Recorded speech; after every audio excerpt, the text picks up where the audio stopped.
We are so glad that you are here to kick off this brilliant day. We're going to bring out two amazing gentlemen. Rich Cooper is the Vice President and Strategic Communications and Outreach Officer at the Space Foundation. He's located right here in D.C., and he oversees all strategic communications for the Space Foundation, leading the team that's telling the story of the next human adventure in space. And he's going to be joined this a.m., by former astronaut and now NASA Associate Administrator Bob Cabana. Please make them feel welcome.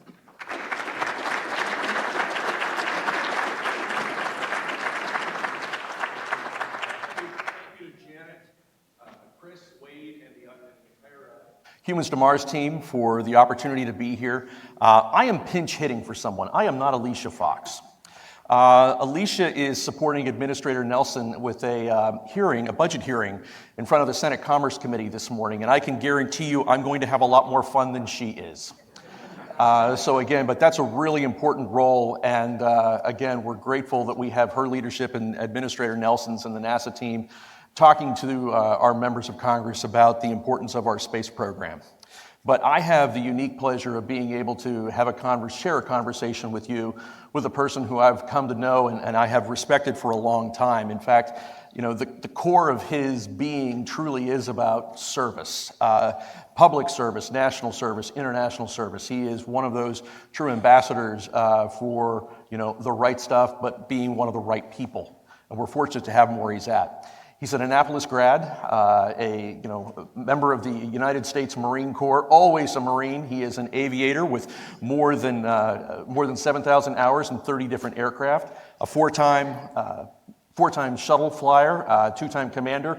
Several of those missions helped build the International Space Station, and from there, he moved over to leading the astronaut office for several years, but then service is part of his blood, and he moved over to leading two of NASA's distinguished centers, Stennis Space Center on the Gulf Coast and then Kennedy Space Center in Florida. And if those weren't impressive enough, he moved to NASA headquarters to become the senior civil servant for the agency. And we are really fortunate to have some time with him, because if there's one thing you find out about Bob Cabana, he is a fountain of positive energy, and he is the absolute right person to begin this conversation of the Humans to Mars Summit. So, welcome, Bob Cabana. Thank you so much, Rich.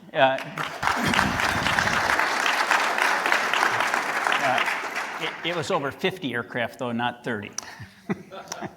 I know where there's a bio that needs to be corrected on a certain website, but I'm not going to reveal that here. I do have to echo Janet's enthusiasm and positive vibe for the future. I couldn't be more excited about where we're going and how we're going to get there. What an amazing time for our nation's space program and for all that we're doing. It is just truly exciting. And I want to also comment on what you said about Senator Nelson. We could not have a better leader right now leading our agency. I thought having Jim Bridenstine as a congressman was good. Having a senator is like, I've learned so much watching him work with the folks on the Hill and OMB. He is the right man at the right time.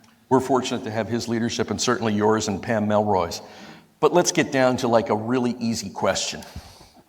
Bernie Taupin wrote, Elton John sang, "Mars ain't the place to raise your kids. In fact, it's cold as hell." End of quote. With that, sort of as a scene setter, why should we go to Mars? We go to explore, to learn, to expand our knowledge of this vast universe that we live in. It's so important.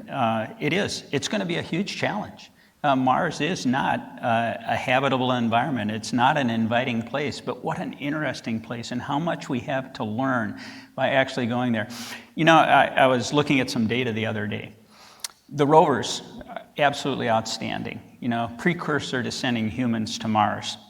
The rovers, all the rovers, the little ones, the big ones, Perseverance, Curiosity, Spirit, Opportunity, all the rovers on Mars have finally, in the time that they've been there, all of them, reached the total distance traveled by the Apollo astronauts on the moon. Humans are so much more effective and efficient in exploration, in learning. We need to send humans. We need to establish that presence in our solar system beyond our home planet. We need to learn. There is so much that we can learn, and humans can do it so much more effectively than robots. A few weeks back, Deputy Administrator Melroy and you, and among a number of other NASA leaders, rolled out the Moon-Mars strategy. What is it? Who's involved? And what role does industry and the international community play in getting there? Absolutely. I've got a slide I want to pull up, and I'm going to get everybody online and out in the audience. Take a picture of this QR code. And I checked it out. It actually works. and it's not a virus, I promise. But this is our Moon to Mars architecture. And I got to give Pam Melroy full credit for this. This was her vision, how to have a sustainable plan forward in our quest to go on to Mars. And the moon is that stepping stone to get to Mars. And this lays it all out in detail. It's objectives-based, it's requirements-based. What do we need to do to get to Mars? Moon to Mars architecture. And it lays out a framework, okay? And I think what is really important is this is not just NASA. It's not just the United States going to the moon, going on to Mars. It's an international, it's an industry cooperative effort. We are doing this with our international partners. We're doing this with our commercial and industry partners. And I was in Israel talking with the head of the Israeli Space Agency, and he's looking at the Moon to Mars architecture, and they're saying, what is our role? Where could we fit in? What niche do we have where we can contribute to this and play a part in us getting from the moon to Mars? And I think it is so important to have it laid out, to have it sustainable. You know, what we've laid out, you know, this goes across administrations. It is really the way to do it. It lays out the requirements that we need. And industry is part of it. Our international partners, and of course, us. And the other part about this is, and we'll probably talk more about it, but from a budget point of view, you know, yeah, there's a huge funding requirement to make this happen, right? But it's not dependent upon the funding, it's dependent upon what we need. And as the funding comes, we can fill in the gaps and fill in the requirements that we need to eventually move on. You talked about budget. What is the type of attitude and investment that this is going to take? Because obviously, budgets are tough. They're tough decisions to make. What kind of attitude and investment are we talking about? Well, hey, it's going to be huge. I mean, let's face it. Look at what it costs us to go to the moon. You know, I look back on Apollo. Apollo was a dedicated, driven goal of the entire nation, right? To make that happen, 4.5% of our federal budget at the time. We're less than half of 1% now. NASA's budget is absolutely amazing given the discretionary spending that we have available. $27.2 billion recommended by the president. You know, think about 10 times that during Apollo. What if we had 270 billion? Think what we could do with that. And eventually, the budget is going to be critical.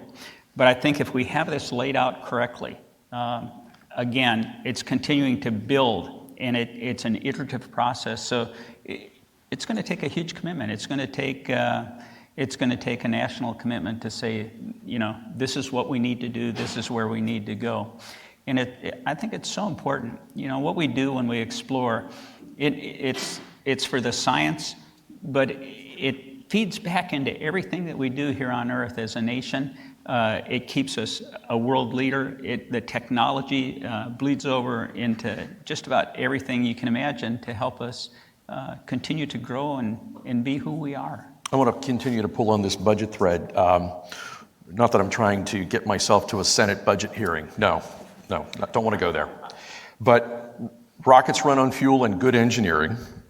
But there are no rockets and fuel without budgets and funding to make things go. And we're in the midst of some really tough negotiations between the Congress and the White House. And NASA, like any other federal budget, like any other federal agency, is subject to those decisions. What do those budget negotiators need to know about NASA and its pursuits? in making those tough decisions? So, first off, I think one of the most important things about NASA and where we're going and what we're doing, we're not partisan. We're not even bipartisan. We're nonpartisan. Both parties support what we're doing and why. As I said, it's critical to our future as a nation. It's critical for us to remain a world leader. I think what they need to know is exactly that. This is what great nations do. This is what is required to keep us a world leader. This is what it means to expand the technology, to continue to grow. And our international partners look to us to set that leadership in the path that we're on. So I think it's really important from that point of view. I understand there are going to be very tough decisions that have to be made. And I hope they realize the importance of what it is that we're doing for science, for understanding, for technology, for the growth of our nation, that this is important. At the recent Space Symposium a few weeks back, we heard a number of leaders talk about, especially senior leaders from the military, talk about the challenges that come from not having a federal budget and operating from a continuing resolution.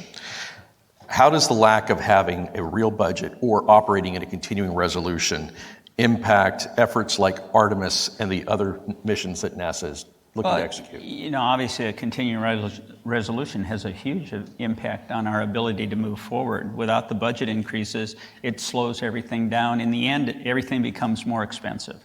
When you spread things out rather than, everybody knows that when you're developing a program, you know, there's a budget curve that you should have, and it starts out and goes very high during the development phase and then drops off during operations.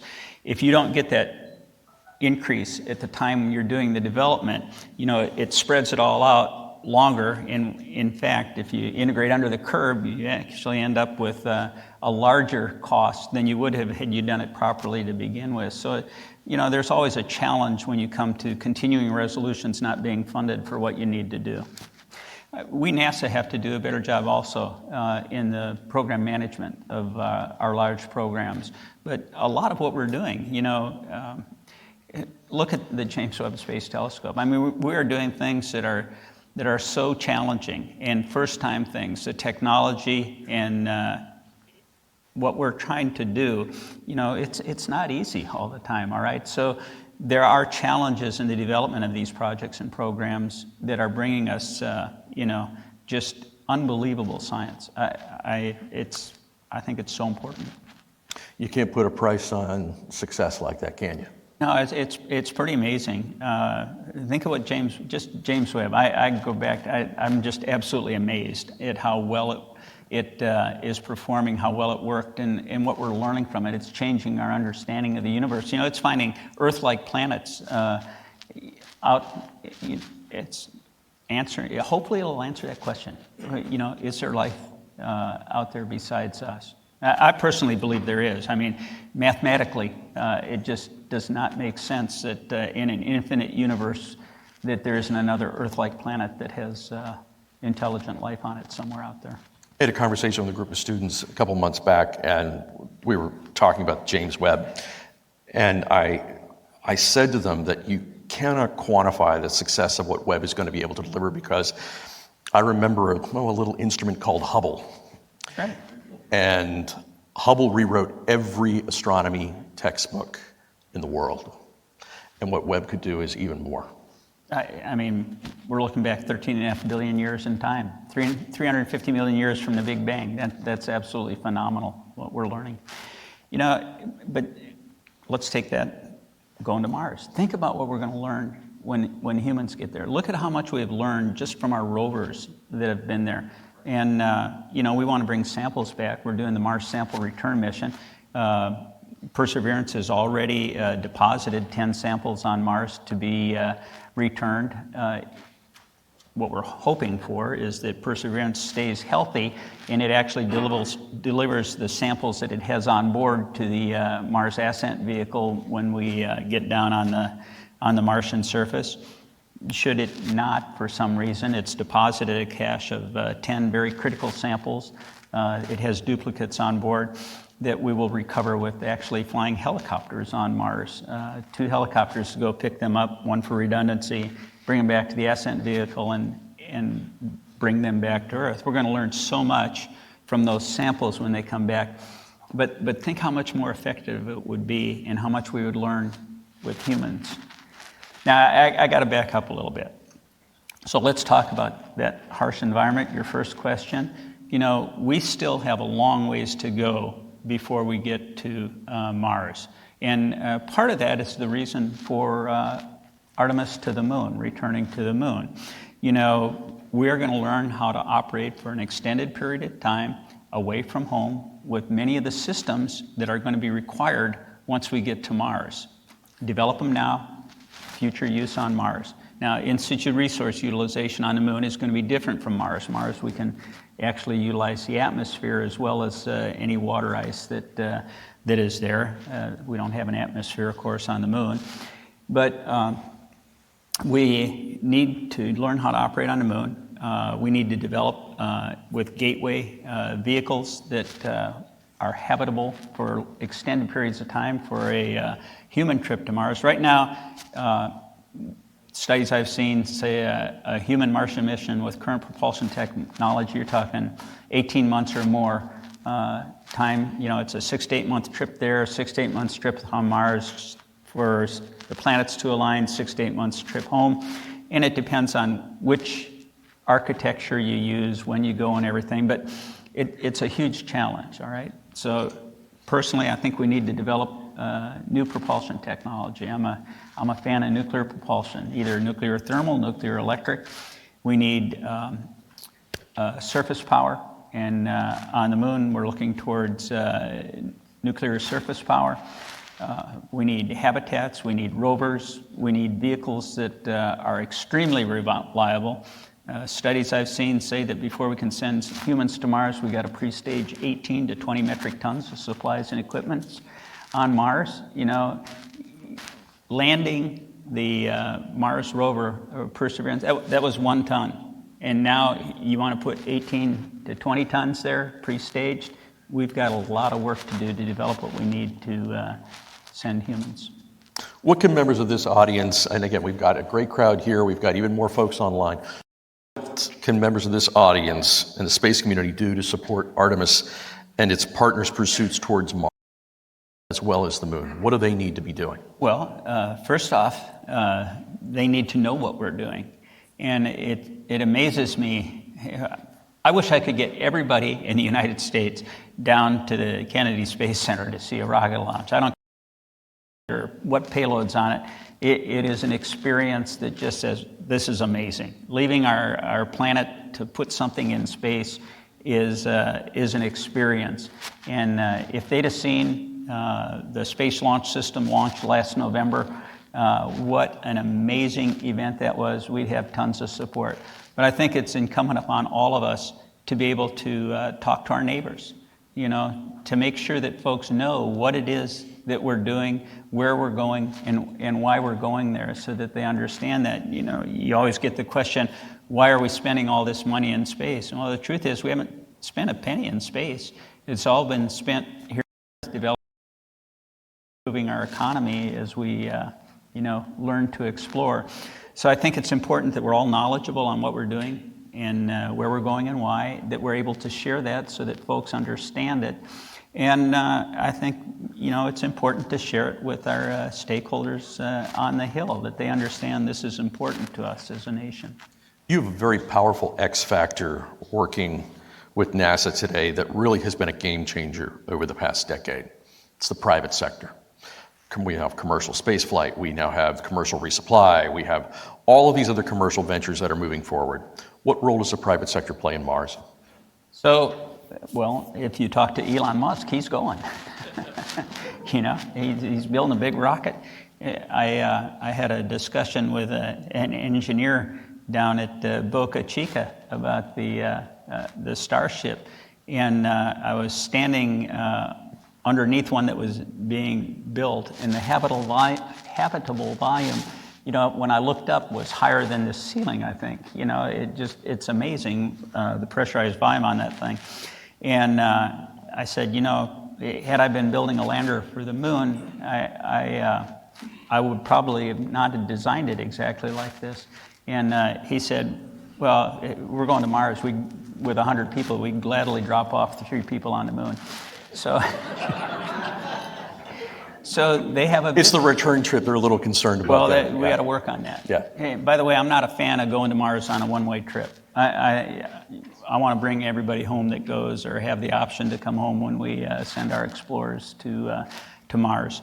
But the point is that SpaceX, Elon has a vision, all right? And when you talk about commercial, there's a difference between commercial space, government subsidized space, and a billionaire that's just paying his money. But I look back to history, and look at the railroads and who built the railroads. It was people with a lot of money, and also airlines.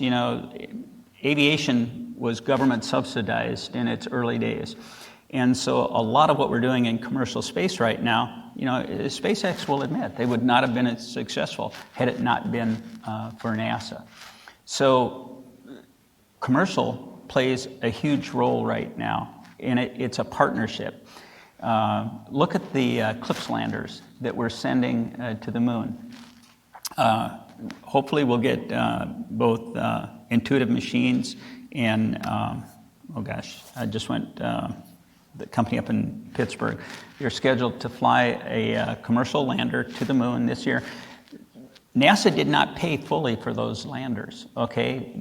It was a partnership, and they raised funding for experiments they're going to send to the lunar surface, in addition to what NASA provided in developing those landers. So in order for them to pay for it and hopefully make a profit. So there is a place for commercial working together with us as we explore together.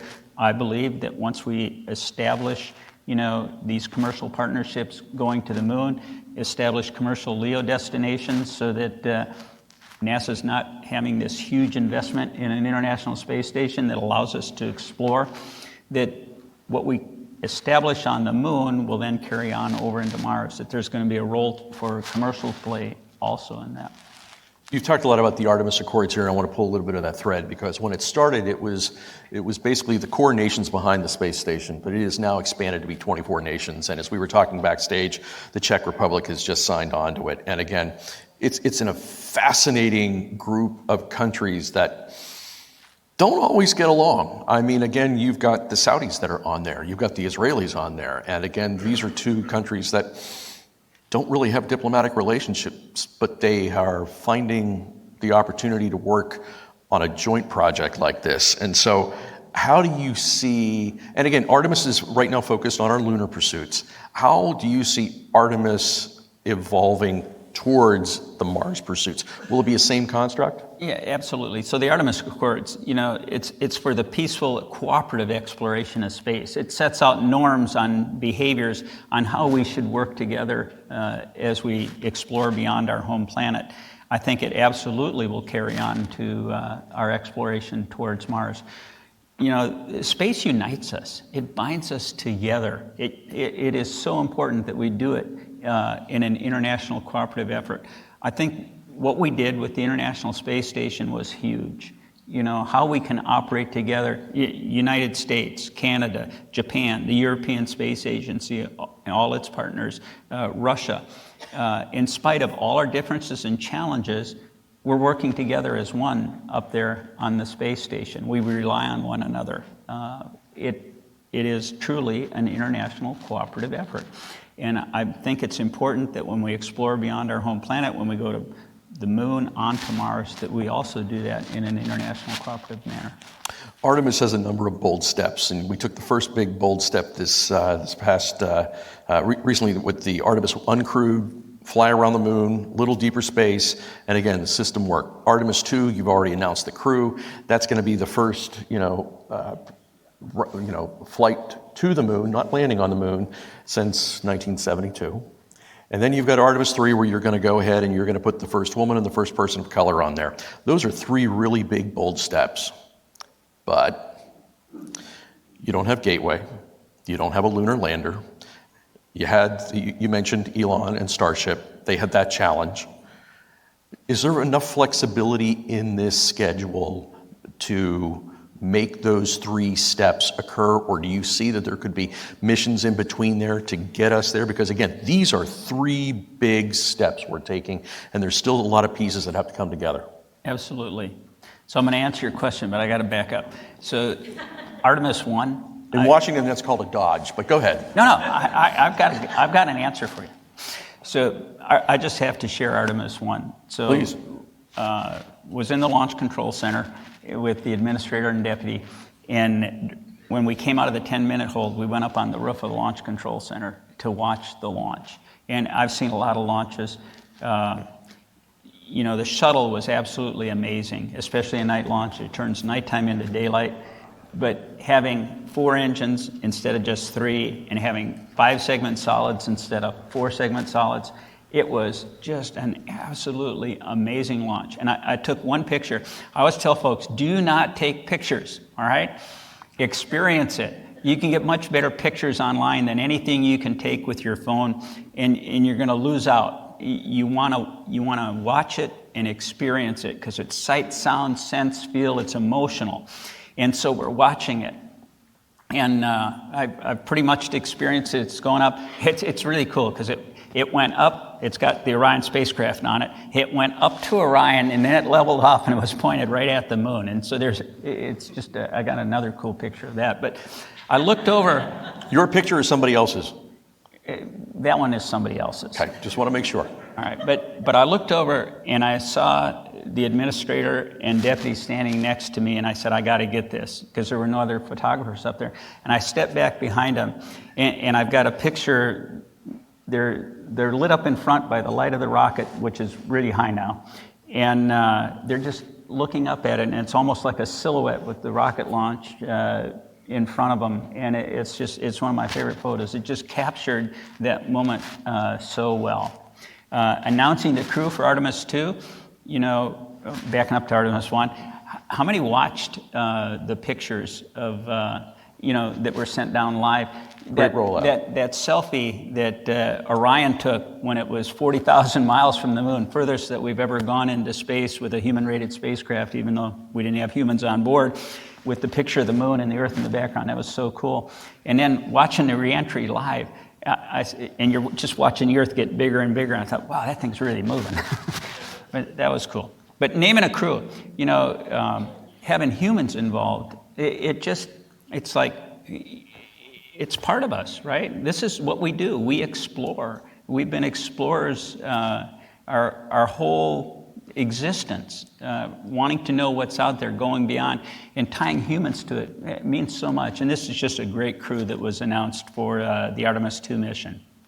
Now, Artemis 3, landing on the moon, huge challenge. And I think we've all seen the challenge that SpaceX has with the big rocket and Starship. They've got a lot to do if they're going to do an uncrewed test flight next year. Now, they say that they're on track. I will say that we realize that this is a challenge, and hopefully in the very near future, we'll be announcing a second lander contract to have that dissimilar redundancy to help us as we move forward. Yes, Gateway, the first 2 elements, solar propulsion, and the HALO, the habitability and logistics outpost, they are not quite on schedule to launch when they should, but they're on track. What we are doing is we want to get to a cadence where we're launching an SLS a year. And Jim Free and his team are looking at, all right, if we don't have the lander exactly when we think we will, is there another mission that we can do? So we're looking at options. Do we have to have Gateway? Can we change the way that we're going to dock with the lander to get to the lunar surface? So we're looking at all options. And what I've told all the contractors and told the team, and Jim has reinforced this, is, just because somebody else is behind schedule doesn't mean you can be behind schedule. Don't try and hide under somebody else's tent. deliver the hardware that you have on time. And all our program manager, I couldn't stress more, deliver a quality product on time within budget.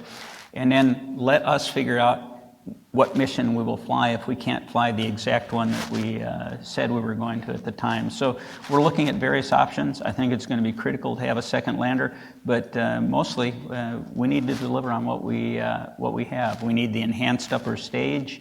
That's going to help us as we send crew and large cargo to the moon, as well as going to Mars. So we're developing what we need to have a resilient architecture, and that's why the Moon to Mars architecture is so important. It's laid out such that we know what we need to develop. If we don't get it on time, we just extend things a little bit and keep filling in that requirements, objectives-based architecture. We were to do a word cloud of this conversation. Of course, Mars would be one of those big words. The moon would be a big word, but I'm going to pull on another big word that would come out of that word cloud, and let's talk about landing. Okay, so when we land on the moon, taking the first woman and the first person of color, who gets to name the spacecraft? And if you got to name the spacecraft, what would it be called? That is a challenging question. So during Apollo, the crews named their spacecraft. This being a commercial service, I'm sure that the commercial entity providing that lander will have a say in it. So I think that's still to be determined. But I would hope that they would do it in conjunction with the crew that's actually doing it. If I were going to name it, I actually thought about that, and I haven't come up with the right word yet. But I would hope it would be something that talked about. I go back to that first module on the International Space Station when I was up there, Unity. So many of the good names are already gone. Perseverance, Curiosity, Unity, you name it, Spirit, Opportunity. They're all great, but it needs to be something like that. It needs to show that we are united, we're doing this together, that we have hope for the future, that we're going to persevere in our goals to make this happen. Let's get the source out and we can figure out what's the exact right word, but it's got to be something that captures the imagination and the spirit of what we're doing in a united manner. So I'm going to start a campaign for partners. I think that again, you bring as many people together to make this thing happen. It's going to take a partnership. It will definitely be a partnership when we go forward. Last question, and again, we're a little bit over time, but I've got you here. You're a student of leadership, as are many people that are watching this. As someone who has done the respective things that you've done in your career, certainly in uniform, in space, at the various NASA centers, and again, you've gone from the Gulf Coast to the Florida coast to the coast of the Potomac here right now. You've had experienced leadership in a lot of different ways. I saw coming in here a number of young people that were here, and I'm looking at that young woman, I'm looking at that young man, and I can't see too much of what's out there. If you had to give these young people advice on their respective careers, space careers, if that's it, or a STEM discipline, whatever it is, what counsel what skills and leadership skills and what ingredients do they need to be successful? Absolutely.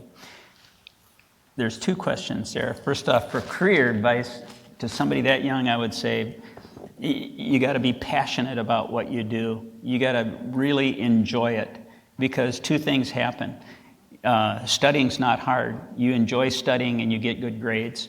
And the other side of that is when you get a job, work's not work. I've hardly worked a day in my life. I love being a pilot. I love being a test pilot. I love being an astronaut. I love what I do now, being part of NASA and this amazing team that we're part of.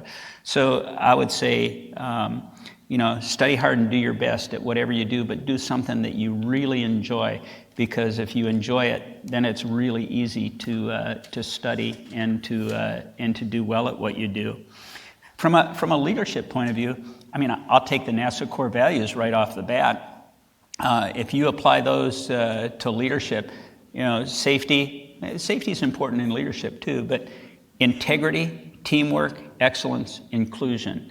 Integrity is so important. Being true to your word, developing trust with your team, excellence in what you do. If you have not been excellent at some point in your career at what you do, who's going to follow you? Right. If you don't have integrity and you can't be trusted, nobody's going to follow you. And it takes so long to build it, and it's so easily lost. Teamwork, I've never done anything by myself. Everything that I've done has been with a really amazing team. Having the ability to build that team, to get the right team in place to be successful is so important.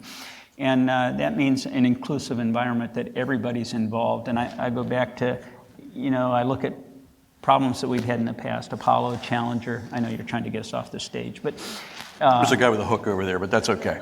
But I think it's so important to have an inclusive team, and you develop an environment where everybody feels free to contribute, that they speak up, and that they are listened to, not just heard, but listened to. And listening and hearing are two different things. So I could go on. That they are. You were the right person to begin this program. Thank you to Humans to Mars for making this possible. Ladies and gentlemen, Bob Cabana.